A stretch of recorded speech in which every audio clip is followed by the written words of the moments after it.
sekolah di STM, saya masuk ke SMA. Dulu pelajaran SMA. Ikut duduk gitu kan? Ikut duduk. Begitu di absen, Tidak ada nama. Ini siapa ini?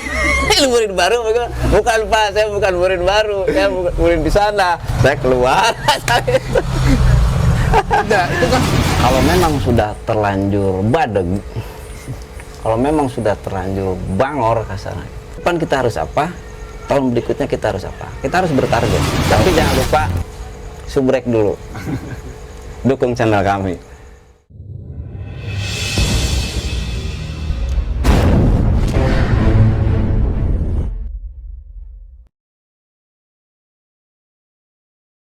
Siap, 1, 2, mulai. masih di Pasagi Channel. Nah, buat keluarga Pasagi, kali ini saya pribadi khususnya sangat beruntung bisa ketemu dengan sosok beliau yang mana nama beliau dulu cukup dikenal di kalangan masyarakat banyak, dunia artis ya kan. Artis tengah jadi. Nah, buat keluarga Pasagi, kali ini saya lagi bersama Kang Aep. Betul ya Kang Aep?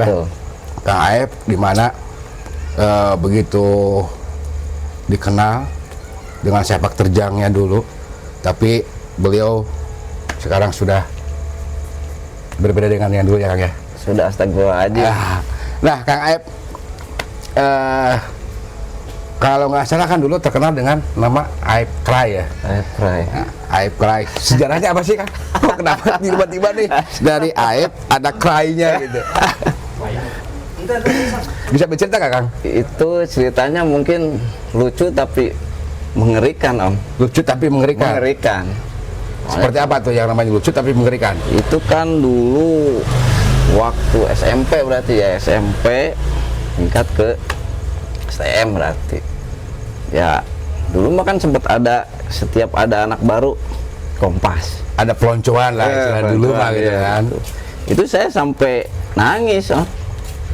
Ngalamin itu Kang? Ngalamin. Tapi di samping nangis itu ya melawan gitu, saking udah kejepitnya, tadinya kurasa takut. Ada rasa takut, terjepit, akhirnya mau gak mau nih, gue harus melawan. Mau gak mau harus melawan. Tertatih-tatih sambil nangis. Terus gimana Kang? Ya beriringnya waktu ke STM juga hampir ini ya, hampir nggak selesai ya waktu itu ya, hampir nggak selesainya kan dulu sangat-sangat minim ya, sangat minim di sisi perekonomian. Nah, sampai hampir uang sekolah tuh nggak kebayar, ya paling kan urusannya ngasong gitu, kalau nggak ngamen. Karena dulu kan terkenal dengan Uniko ya, kalau anak-anak sekolah dulu kan. Tapi kalau untuk saat itu kan jarang ya, udah anak-anak sekolah kita udah ada orang kenal istilahnya apa sih Uniko gitu kan. Nah, tapi di balik itu semua Kang, tidak terlepaskan yang namanya selama menjalani sekolah gitu kan, suka dukanya sekolah di saat sekolah harus selesai tapi ekonomi tidak mendukung. Nah Kang Aep, apa sih yang Kang Aep lakukan? Ya dulu tuh alhamdulillahnya dulu ya, nggak tahu kalau anak sekarang ya. Kalau dulu kan ketika guru ngasih pelajaran itu nggak bedanya hal sama orang tua Ya. itu. Cuman yang saya dapatkan dari pelajaran sekolah dulu itu memang membuahkan hasil kepribadian yang Akhirnya terbentuk ya. kebentuk lah, mental gitu, kebentuk alhamdulillah. Entah itu berangkatnya dari Dendam karena kebangoran saya gitu mungkin. Sehingga guru itu kan taunya ini nih paling bandel gitu, paling super. Karena kan sama dulu kita kerjakan ya. Ketika di salah satu kelas ada yang satu atau dua siswa yang paling menonjol itu udah pasti kesorot, pantau terus kan yang namanya kesorot. guru gitu kan. Pasti kesorot. Nah Kang, berbicara soal sekolahan, mungkin ada kan pengalaman yang berkesan ketika Kang Aep di sekolah akhirnya bisa membentuk suatu karakter kepribadian Kang Aep itu? Kebentuknya mas saya pas pasca keluar sekolah sih. Oh, setelah sekolah Pasca keluar ya. sekolah. Ada pembelajaran di sekolah, teraplikasikan di lapangan. Setelah sekolah barulah itu. Pasca keluar sekolah kan saya harus langsung paling sekitaran keluar beberapa bulan lah ya, 7 bulanan kan, menganggur lama. Sempat nganggur ya, Kang? Ya sama sampai sekarang juga pengangguran. Tapi berbeda ya, pengangguran dulu dengan pengangguran sekarang ya, Bang Kang Aib gitu kan. Nah, selama 7 bulan tanpa kegiatan lah, Kang, boleh katakan tanpa kegiatan formil lah ya. Itu Kang Aib, apa sih yang Kang Aib lakuin?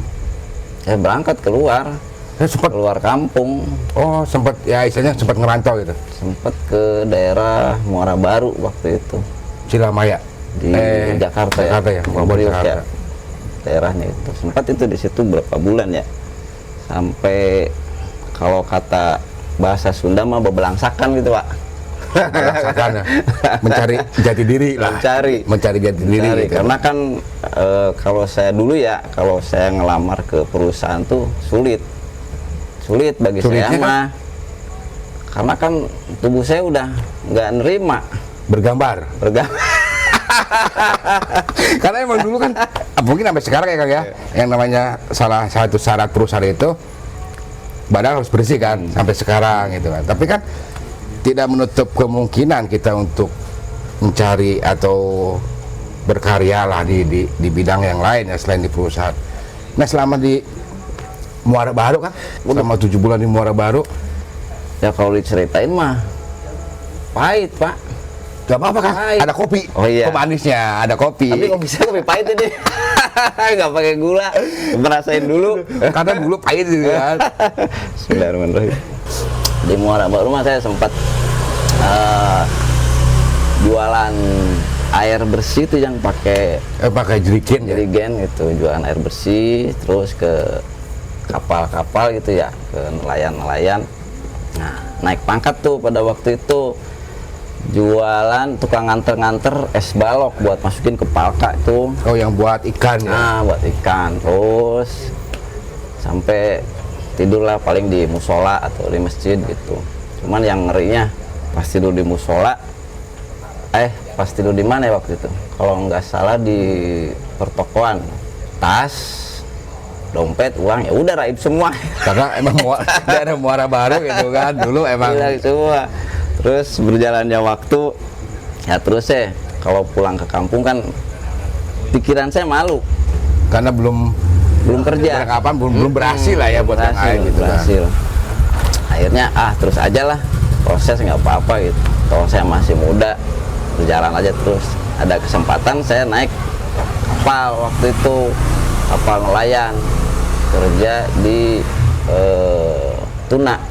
Oh, sempat di kapal nelayan Kang Yap ya. Sempat Setelah kapal Tuna. jualan ikan, jual air, terus es balok Ya, gitu kan. kan situ kan saya bergaul terus, bergaul, cari kesempatan. Setiap ada kesempatan saya ambil.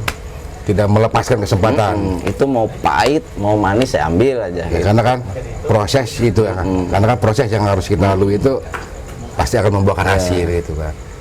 Nah disitulah kebentuk itu. Dari berarti basic terbentuknya karakter Kang Aib itu dari sekolah ya.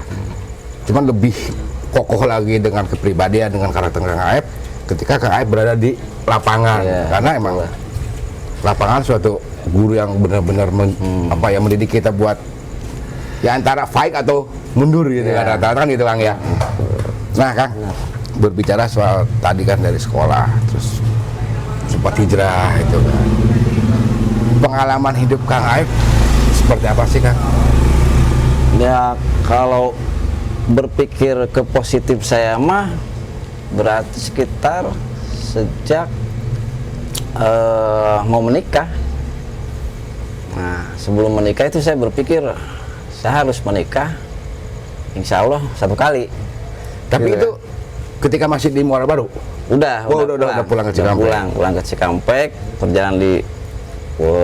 Perjalanan di kampung juga cukup semrawut ya, karena memang saya harus berpikir saya harus mendapatkan rokok, mendapatkan kopi gitu. Itu jalannya ya gimana aja, entah mau malak, entah mau apa itu, yang penting asal jangan nyopet aja gitu. Karena kehidupan di jalanan memang Ya, karena memang saya udah terlanjur masuk ke dunia seperti itu, akhirnya cara berpikirnya ya mau negatif mau positif yang penting saya ambil aja. ada hasil. Iya. Nah kan selama di taruhlah Kang Aep sempat di jalanan lah ya, sempat beberapa kenal dengan beberapa orang gitu kan. Hal apa sih Kang yang istilahnya meyakinkan bahwa udah deh ini udah pilihan hidup Ya. untuk tetap di sini? Ya sebetulnya sih bukan pilihan ya, sebetulnya itu Keterpaksaan ya. pada waktu itu keterlanjuran. Keterlanjuran, akhirnya yang penting kan kalau kata pemikiran saya, yang penting mudah-mudahan insya Allah ke depan saya itu harus berusaha memperbaiki tentang kehidupan ya, karena memang berjalannya waktu pasti saya habis dengan umur itu Pak, habis dengan umur lah. Akhirnya saya harus berpikir saya harus memperbaiki terus gitu, walaupun memang sampai saat ini belum baik. Karena kan proses itu kan, proses pembelajaran itu, karena emang tergantung kita kembali ke diri kita, apa kita konsisten. Iya. Kadang-kadang kan konsistennya itu kan emang agak sedikit yang namanya timpaan sana sini gitu kan, pastilah yang namanya kehidupan. Nggak mudah itu proses itu Pak. Pastilah kan. Nggak mudah. Nah kan setelah sekian lah perjalanan hidup Kang Aep lah, pahit manisnya di jalanan terus kan, pernah sih kan ngalamin ketika kita tidak untuk kemungkinan kan yang namanya hidup di jalanan kan, pasti ada benturan dengan sana sini gitu kan. Ya itu Sering kan ya? sering sampai saya, tapi alhamdulillah nggak lama-lama kalau saya masuk, alhamdulillah itu si korbannya alhamdulillah, yang penting mah kita damai atau gimana gitu. Sampai sekarang juga kalau bahasa si korban ya, sampai sekarang udah jadi saudara, malah berbalik jadi yang tadinya kita benar-benar musuh gitu kan. Soalnya setelah bertengkar kadang saya suka nyari lagi tuh orang tuh, saya untuk minta maaf untuk bersilaturahmi ya Kang ya. Untuk apa ya, kan kadang-kadang kan jarang kan, jarang loh seperti itu, maksudnya ketika ketemu musuh tempur atau apalah gitu kan, setelah itu udah gitu. Saya minta maaf, saya suka minta maaf karena saya berpikir ini kejadian ini nggak selesai sampai sini loh, karena ada kalau menurut keyakinan saya ya Akan terus ya. ada di kehidupan yang lain, itu bentuk pertanggungjawaban bakalnya. Ada akibat dari apa yang kita perbuat hari ini, tidak untuk kemungkinan untuk kedepannya itu akan terulang dan terus terulang. Nah Kang Aep tadi berbicara tentang perjalanan hidup Kang Aep ya, yang sempat hijrah, sempat mengalami beberapa hal dalam proses kehidupan gitu. Di sisi lain Kang Aep bisa bercerita nggak tentang perjalanan hidup Kang Aep atau pengalaman hidup Kang Aep itu selama dari Muara Baru mengalami beberapa proses, akhirnya balik lagi ke kampung halaman gitu. Bisa bercerita nggak Kang Aep? Ya setelah di kampung halaman ya tetap perjalanan saya kan masih semeraut ya, masih semeraut. Itu mah dari sempat juga saya ikut kumpulan-kumpulan lah, organisasi-organisasi atau kumpulan-kumpulan pengangguran gitu ya. Sempat juga di salah satu kumpulan pengangguran ya, waktu itu ada beberapa teman saya. Waktu itu saya baru menikah ya, kan sebelum menikah itu saya bercita-cita saya harus punya pendamping yang memang bisa mensupport ya. Mensupport lah, nggak mungkin dong saya harus negatif terus kan gitu. Akhirnya walaupun segoblok-gobloknya saya juga tetap saya punya keyakinan gitu, saya sempatlah berdoa terus bahwa saya ingin begini loh ya Allah, saya ingin begini loh. Saya tetap menjalankan walaupun memang tidak maksimal kayak orang-orang ya, saya belum maksimal ya. Saya menjalankan, saya berdoa, alhamdulillah saya mendapatkan istri, terus saya menikah. Sebelum menikah ada perjanjian. Ada perjanjian sebelum pernikah. Boleh menikah sama saya, tapi lepas semua. Artinya saya kan mau yang seperti apa sih kita mencari uang tuh. Saya bisa begini, bisa begini, bisa begini. Artinya dari hal negatif gitu ya, dari mulai hal perjudian atau pemalakan gitu ya, atau narkoba lah gitu. Karena kan linknya ada. Nah, waktu itu istri saya bilang, udahlah tinggalin aja yang gitu, kita nyari uang yang normal, pengennya begitu. Akhirnya kata saya, kalau yang normal saya nggak bisa, karena satu saya nggak punya keahlian, kedua ijazah saya mentok sampai STM. Saat itu belum terpikir ya kan? Belum. Nah, STM pun cuman keseret-seret gitu. Lulusnya keseret-seret gitu. Karena waktu sekolah dulu kan masih mencok sana mencok sini. Kadang kan di sekolah juga, saya sekolah di STM, saya masuk ke SMA, dulu pelajaran SMA, Ikut duduk itu kan? ikut duduk. Begitu di absen, Tidak ada nama. ini siapa ini? Ini murid baru. Bukan Pak, saya bukan murid baru, saya murid di sana. Saya keluar. Nah, itu kan mungkin itu pengalaman apa ya, pengalaman yang unik juga kan buat Kang Aep ya. Iya, karena memang pada waktu itu saya pikir, saya mah gimana lah, suka-suka saya gimana sih? Saya sukanya kesini gitu ya. Sana kumaha aing lah gitu ya. Seperti itu. Nah, udah perjalanan itu udahlah, sekolah mah saya ngeri juga ya ceritanya, udah sampai tangan juga nggak ada cacat ya, ada cacat saya tangan, ada cacat lah bekas sekolah dulu. Ya saya harap juga untuk anak-anak sekarang jangan berlebihan gitu, jangan berlebihan. Dimana ada perbuatan pas ada akibat. Iya, penyesalannya nanti di ketika umur-umur Menjelang. itu pasti berpikir, itu pasti itu. Nah, Kang Aep berbicara soal tadi kan, Kang Aep aktif di beberapa organisasi, bahkan salah satu pendiri ya, salah satu organisasi. Nah, Kang Aep bisa nggak berbagi pengalaman tentang di organisasi itu sendiri sih? Waktu itu saya kerja karena memang kembali ke tadi sang istri tercinta ya. Kembali ke sang istri, beliau udahlah kita cari uang yang wajar-wajar aja, nggak usah yang gitu. Karena memang kata saya, ini saya udah terkumpul sebulan sekian nih. Dari katakanlah kalau bahasa ini mah jatah-jatah. Jatah pemalakan acara sini gitu kan.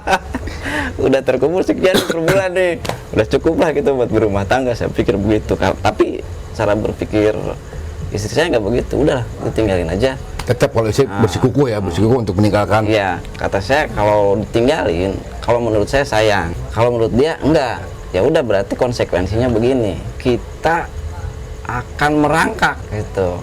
Oke lah, kalau proses mah insya Allah saya akan tempuh ya. Udah siap ya, karena kan udah mengalami beberapa kali proses gitu. Nah, akhirnya kita komitmen, udah salaman selesai, berjalan kan masih nganggur nih. Nggak apa-apa, karena memang saya dikuatkan sama istri saya, rezeki itu bukan hanya dari satu titik atau satu tempat gitu. Rezeki itu udah jaminan, katanya. Udah jaminan, rezeki itu udah jaminan. Akhirnya saya yakin ya udahlah kita jalan. Di perjalanan saya kan ada rekan juga pada waktu itu zaman minyak tanah tuh. Masih banyak gitu ya. Zaman minyak tanah belum ke gas. Kalau sekarang kan udah gas ya, udah melon nih, orang udah melon nih.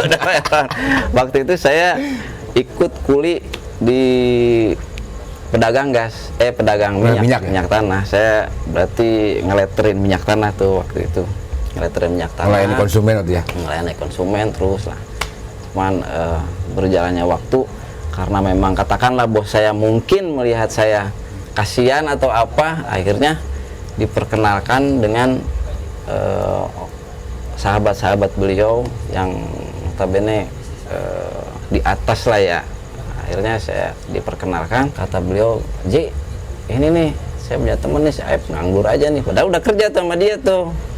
Udah kerja, saya udah kuli ngeleterin minyak ya. Di beliau ya? Cuman mungkin beliau rasa kasihan ke saya tinggi ya. Akhirnya ditemukanlah sama bos gas ya. Waktu itu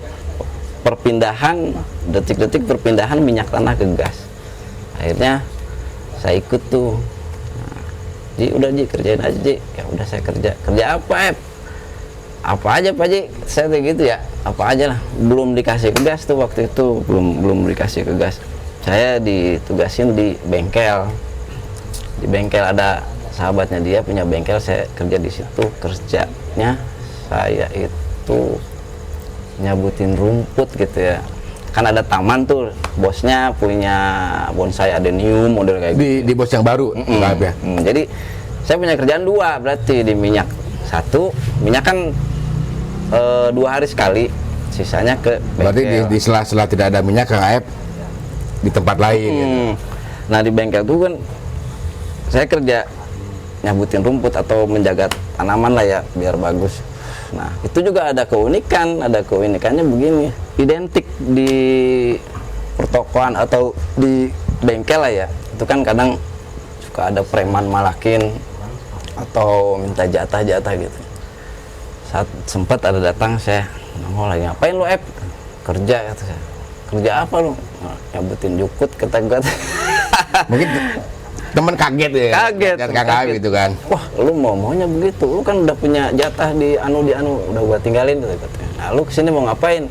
Ya, gua mau minta jatah kesini. Kata gua tuh, udahlah nggak usah, ini saya kerja di sini, saya nggak enak sama bos saya. Akhirnya dia ngerti, tinggal terus datang lagi, begitu juga seperti itu yang ngerti, tinggal lagi. Pas ada orang servis,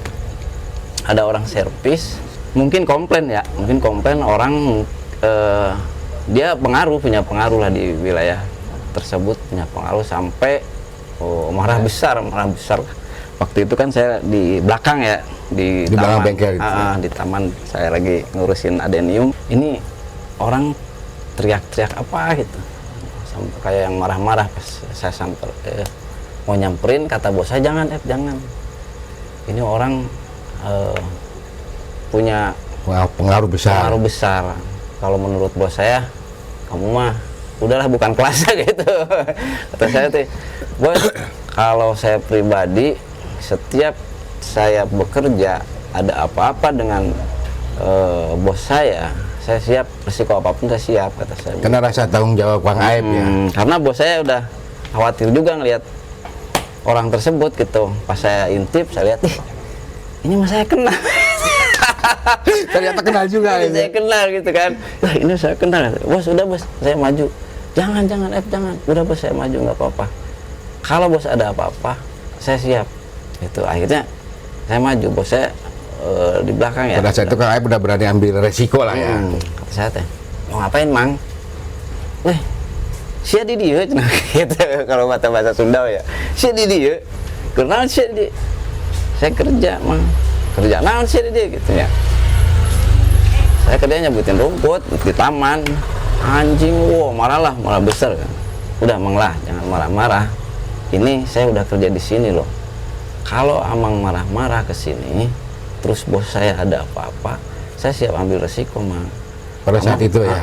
Amang kan udah punya pengaruh besar, sementara saya apa sih saya? Nah, ketika Amang berselisih dengan saya, kira-kira keuntungan Amang apa? Dan keuntungan saya lebih besar. Kalah atau menang, saya tetap loh naik, kan gitu. Iya. Ya, dari sisi katakanlah premanismenya ya, saya naik loh Mang, karena Amang udah punya pengaruh, saya belum. Nah, terus saya tahu Mang, Amang itu saya tahu, gitu kan. Akhirnya dia nggak mau ambil resiko. Ya udah gini aja, lu diem aja, diem. Bos ente panggil. Bos ente panggil, kata saya, nanti dulu. Kalau bos saya panggil, nanti ada apa-apa dengan bos saya, gimana? Saya siap loh Mang, kata saya. Oh enggak, udah panggil aja dulu, ntar lu tahu gitu. Pas saya manggil, bos, udah bos, ketemuin aja. Nanti gimana gini, udah bos kecolek, saya siap ambil resiko. Pada saat itu udah ambil keputusan lah Kang Aib ya. Udah, nah, bosnya menghadap lah ya. Langsung dimarahin bos saya. Cuman ngemarahin, menaikin saya gitu ya. Iya. Kata dia, ini kalau nggak ada si Aib di sini, ini gue bengkel, gue bakar gitu ya. Wah, udah marah-marah. Tapi dia naikin saya gitu. Akhirnya singkat cerita ada kesepakatan damai. terus komplainnya diperbaiki, akhirnya selesai. Saya langsung di sekolahin mekanik. Pada saat itu dari keuntungan dari kejadian itu ya kan? Iya, saya langsung tuh naik pangkat tuh. Jadi apa kalau kata bangunan, saya keneknya mekanik dulu. Kendek mekanik berawal Udah ya. sekolah, saya diterjunin, saya jadi pendamping mekanik, akhirnya proses jadi mekanik. Tuh, alhamdulillah udah ada kenaikan ya. Udah kenaikan tingkat lah itu. Nah, Kang Aep kan, saya kan berproses dari di jalanan, gitu kan, terus mencoba untuk meninggalkan hal-hal itu semua ya. Berarti kan ada